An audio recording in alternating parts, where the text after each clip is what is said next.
Police के जवान अपने साथ जिस शख्स को लेकर जा रहे हैं ये कोई आम आदमी नहीं है, बल्कि उत्तर प्रदेश की दुद्दी विधानसभा सीट से बीजेपी विधायक राम दुलार गौंड है, जिन्होंने एक ऐसा अपराध किया है जिसकी वजह से अब इस विधायक को सलाखों के पीछे रहना होगा।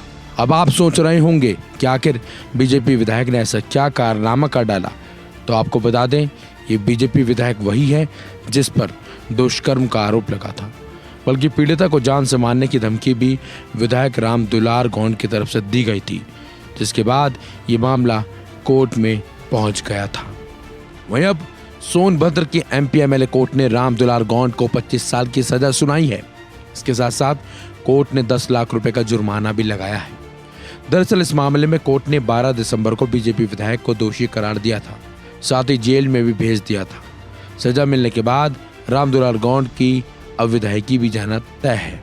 इससे पहले जब बीजेपी विधायक को दोषी करार दिया गया था तब पीड़ित के वकील विकास शाक्य ने बताया था कि केस के दौरान पीड़िता को समझौता करने के लिए रुपयों का लालच दिया गया था।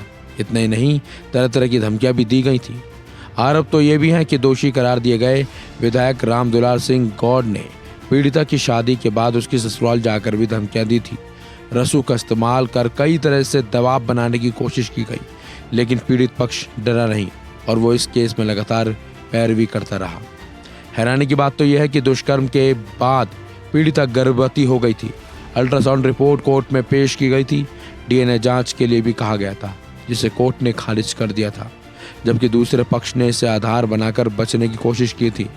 लेकिन सुनवाई पूरी होने के बाद पीड़ित के पक्ष में फैसला आया और तो और विधायक की तरफ से चलाए गए सारे दाव फेल हो गए थे।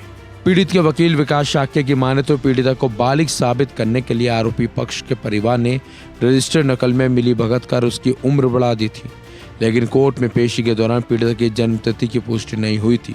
हालांकि प्राथमिक विद्यालय के स्कूल के सर्टिफिकेट से साबित हो गया था कि पीड़िता नाबालिग थी। आपको बता दें, पहले दुष्कर्म का एक केस जिला अदालत में चल रहा था, लेकिन राम दुलार सिंह गौंड के विधायक बन जाने के बाद इसे एमपी एमएलए कोर्ट में ट्रांसफर कर दिया गया। यहाँ चली लंबी सुनवाई के बाद कोर्ट ने विधायक को आखिरकार दुष्कर्म में दोषी पाया और अब सजा भी सुना दी। फिलहाल इस खबर में बस इतना ही। अपडेट्स के लिए बने रहिए वन इंडिया हिंदी के साथ।